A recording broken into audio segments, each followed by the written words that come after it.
There is no longer Parker Schnabel operating a backhoe. He was the star of the gold rush, and the youngest person to ever pull millions of dollars from frozen ground. He's behind closed doors.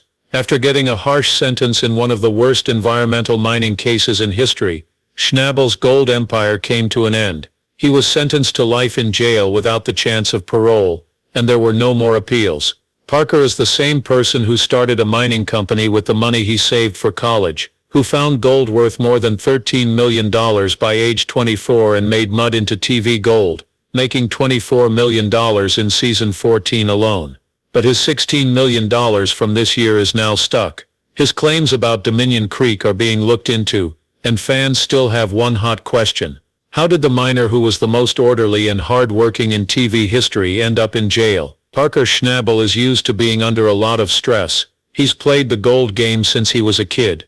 He had already dug up over $13 million worth of gold by the time he was 24. His team made $24 million just in season 14. With the price of gold going up even more in season 15, he should be very happy right now. On the other hand, he's about to face a financial disaster, a breakdown, and now something much worse.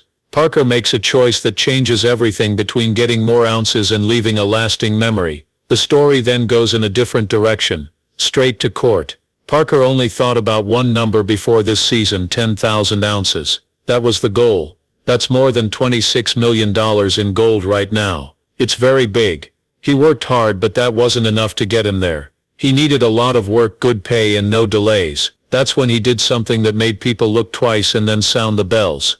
He paid $2.5 million for Gold Run and Sulphur Creek. Two huge claims. Not just any splotches of dirt, these were important ones. Some of the best places to find gold in the whole Klondike, with $1.5 billion worth of gold found there in the last 100 years. But they were also dangerous because the ground was bare and unsteady, and the risks were unknown. Parker didn't think twice. He wanted a chance to be great. He was ready to give up everything. Parker had to move his largest wash plant, Bob, from Ken and Stewart's claim to Sulphur Creek in order for the new claims to work. The 25-mile trip was the longest one he had ever tried. His team only had 10 hours to do it. Not only is that tight, it's crazy, but they just barely got it done. Broken parts were quickly fixed by mechanics, and Tyson Lee pushed the logistics. Finally, Bob was up and going.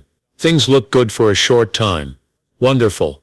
Bob got 290.05 ounces of gold worth $766,000 in just 4 days. Parker's team went over 6,000 pounds when Roxanne added another 276.01 pounds at elbow cut. There are $16 million in the books. Right then, the risk looked like a good idea. However, time was running out behind the scenes. There were more problems at Dominion Creek and Bridge Cut as they dug deeper. Parker's main gold wash plant, Big Red, broke down after 12 seasons and more than $53 million in gold.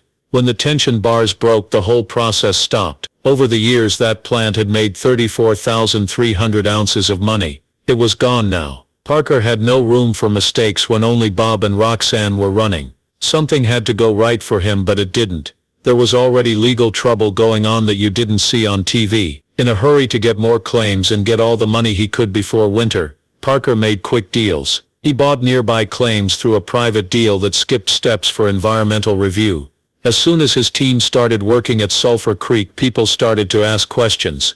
There are concerns about the need for licenses, the impact on a protected waterway, and the presence of old fuel tanks at the site.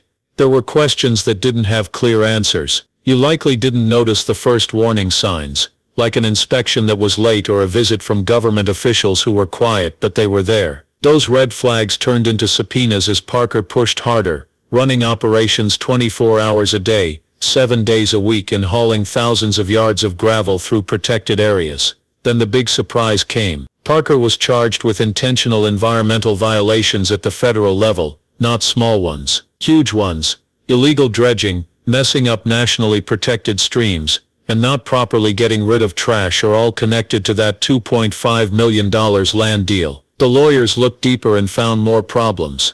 They found missing paperwork, overrides on permits, and worst of all, fake inspection reports signed by subcontractors who were supposedly working for Parker. The show stopped being about ounces all of a sudden, and became about proof. To get his 10,000-ounce goal, prosecutors said Parker knew he had to go beyond what was allowed. They said he cut corners, ignored warnings, and put the environment and public safety at risk.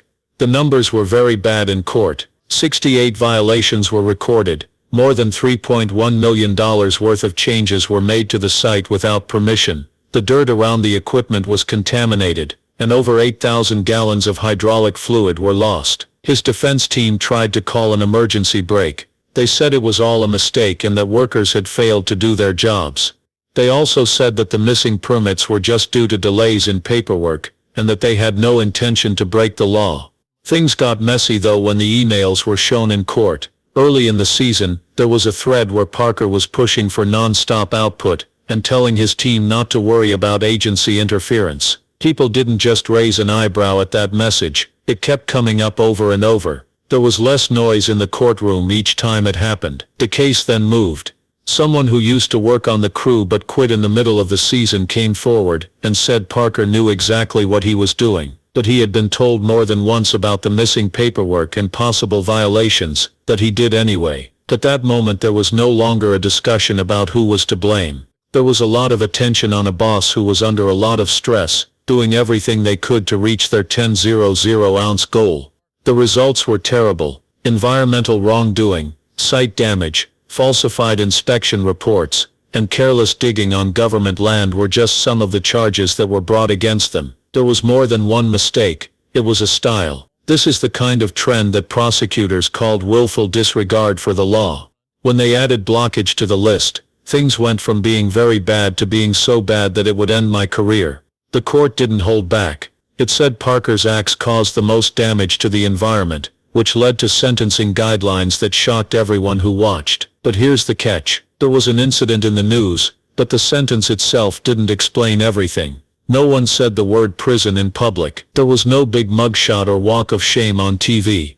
Parker instead quietly and discreetly faded away from the spotlight. There were rumors. Some said he was talking about making amends. Others said he was in protective care, but no one knew for sure. And the quiet said more than anything else. This was Parker Schnabel, who was the Discovery Channel's hit boy. The teen who started mining when he was 13, and had more than $13 million worth of gold by the time he was 24. Who was in charge of 8 spin-offs, such as Gold Rush and Parker's Trail. Who had made $24 million just in season 14. Now there's nothing. Not a single word. The strange part, Parker was not the most flashy person. He was never a star in his own life. He didn't have any fancy cars or houses. He even said he slept on a friend's couch in LA when he was at the top of his game. His money wasn't wasted on flashy things. He instead spent the money on trips with his dad, shooting weekends with his friends, tickets to the World Series, and trips to Vegas. It was never about the cash. It had to do with loyalty and knowledge. That was how he thought from the start. In Alaska's wilds, his great-grandpa made a life for himself. In 1937, his grandmother joined him. His dad still gets up at 4:30 every day to go to work. When Parker was young, he was around people who never gave up, worked through pain, and kept going no matter what. That is what made him who he is. That's what made it so painful to see him fall. He worked with his grandfather all summer, and ate dinner with him every night, getting to hear stories that spanned generations. He says that image, the one he wishes he had written down, was more important to him than any gold bar. Parker has always known that money goes away. Legacy was what was important.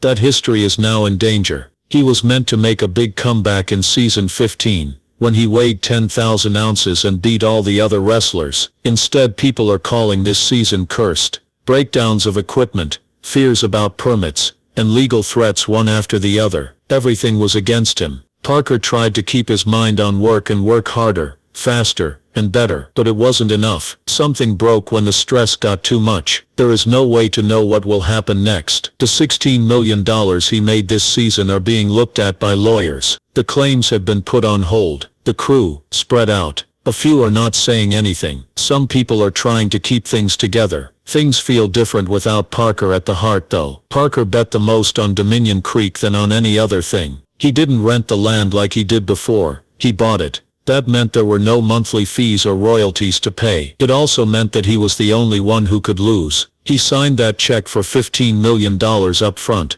with no return. And that was just the beginning. The gold at Dominion wasn't just sitting on the ground. It was buried more than 40 feet down. It would cost millions more in tools, fuel, labor, and time to get there. It looked like a smart move based on the numbers. It is thought that Dominion has about 80,000 ounces of gold, at the price of about $2,000 an ounce on the market right now. That's $160 million just sitting there. Parker saw more than a mine there. He saw a future. He'd get there if he could pull 10,000 ounces every year for 6 seasons. That was the point. Those were the plans. There was a catch though. The water rights and permits were only good for 6 more years, and after that there are no promises. Everything in the ground would be lost if the license wasn't renewed by the government. Parker did what he always does. He put everything on the line. His crew began moving millions of tons of dirt, 25 million bank yards over the claim's life. That's more than 4 million yards a year. And the stuff gets bigger when you move it, which would make it more like 30 million yards. That much work is not only tiring, it's crushing. Things break, workers get tired, and plans get pushed back. Everyone is under a lot of pressure. It was felt everywhere. Tyson Lee, Mitch Blaschke, and the rest of the crew were pushed every week, because this wasn't a lease. There were no safety nets. Every weight cost money. Parker would lose $1 for every ounce they couldn't get back. It wasn't a choice for Parker to fail. Not after that check. Not with that time frame. Not when the whole plan depended on him staying ahead of the curve. 10,000 ounces a year, no matter what. Let's go back a bit. Parker didn't get where he is by being careful. There was no doubt about it. When he first came to the public's attention in 2010 on Gold Rush, Alaska, Parker worked on the ground, plan, and crew while the other miners bought toys and trucks. He had made $13 million in gold by the time he was 24. He won $24 million by season 14, and the show followed him to the Klondike, Oregon, Colorado, and even Guyana. He worked hard, made plans, and most of all, fought. But something changed in season 15. Dominion changed things, but so did the stress. Parker said that the cost wasn't really what scared them. He was getting rid of his team, the people who had been with him from the beginning. He'd rather lose them than lose money. And that's the reason he picked to get big. Not shrink, not turn, and not leave. He got more land. He grew his business. In fact, he made a deal with Metallic Minerals to pay them a fee for giving him the right to mine a 12-kilometer stretch of Australia Creek alone.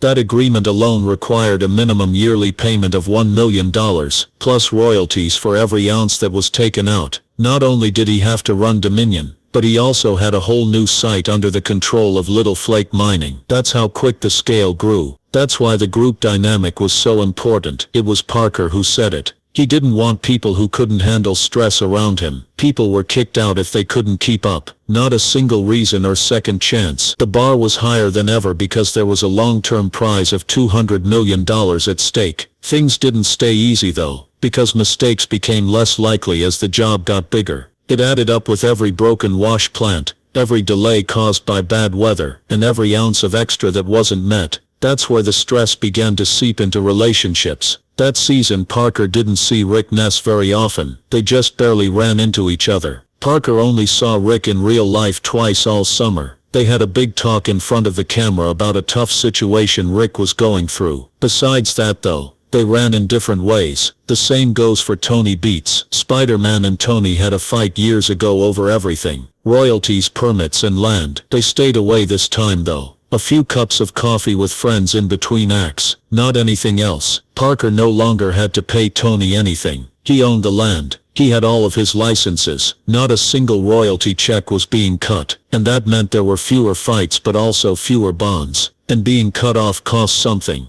When the stress of Dominion began to rise, there wasn't much help from outside sources. Parker was stuck, his head down, and tried hard to keep up. He was still keeping his official promises though. He made a big deal with Metallic. He kept working on a plan to drill 400 holes. In 2022 the Yukon government gave him the Robert E. Leckie Award for caring for the environment. This was only 2 years before his business was sued. In the world of mines, things can change that quickly. You win awards one season and are being looked into the next. Parker was the same person outside of work, quiet, moved around a lot and rooted. It wasn't his style to live in huge mansions or party on private planes. His bed was a couch. Spend a week in LA, and the next week in Mexico, Bahamas. From time to time, he kiteboards on snowmobiles and rides snowbikes in the winter when they don't break down. He's not flashy. He was born to move and push. That could be a part of the problem. No one could understand how a 20-something could make $13 million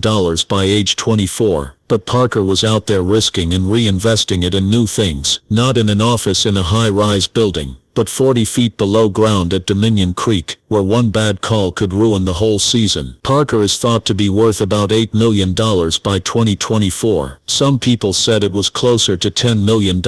Most people didn't expect that from a guy who has been the star of a popular Discovery Channel series for over 10 years. A watch that costs more than a car is not on his wrist. He doesn't keep rare cars. Most news sources say he only owns the small house in Haines, Alaska, and not any other homes. It is on private land by a quiet lake, and is 2,000 square feet. It was built in 2015, and has a metal roof and a wood frame, so it's not exactly Hollywood. What shocks you more about it? Sometime it was said that he got a $950,000 mansion. Parker flatly denied it. He said he was homeless and would rather sleep on friends' beds. For most people, that wouldn't make sense, but Parker makes sense of it. This is the same person who bet all of his college money on himself. Back when most teens were picking out dorm rooms, he was picking out rock shapes and getting permits. That $17 million bet on Dominion Creek wasn't his first. It was the most dangerous, the biggest and the most seen. It wasn't easy to find gold there. It was 40 feet deep and the ground was frozen. To make it work, he'd have to move 30 million bank yards of dirt over 6 years. It's more than 5 million yards a year, all year long. Not just on the machines but also on the people who work with them. This wasn't a small mine. It was an evil monster that loved gold. Parker was the only one who was ready to tame it. He didn't slow down even when gold prices hit all-time highs. He used everything to his advantage, hired more people, and added more tools. He agreed to pay Metallic Minerals a fee to mine Australia Creek, paying advance fees and promising to work for $1 million a year. Not only did he mine for gold, he built a gold kingdom, and the work didn't end in Yukon. He went all over the world, to places like Guyana, Papua New Guinea, Alaska, Australia and Brazil. He went from the Klondike to the jungle, from glaciers to jungles. Parker was filming Parker's Trails somewhere in the world, when other crews were packing up for the winter. He was digging for gold where few would try, taking care of details in languages he didn't know, fighting bugs, mudslides, and altitude sickness, and anything else that stood in his way of another payoff. He got sick once at 16,000 feet in the Andes. It was so high that he was sick, but he kept going. The camera kept rolling through it all, with Gold Rush, Parker's Trail, streaming rights, merchandise deals, and sponsorships.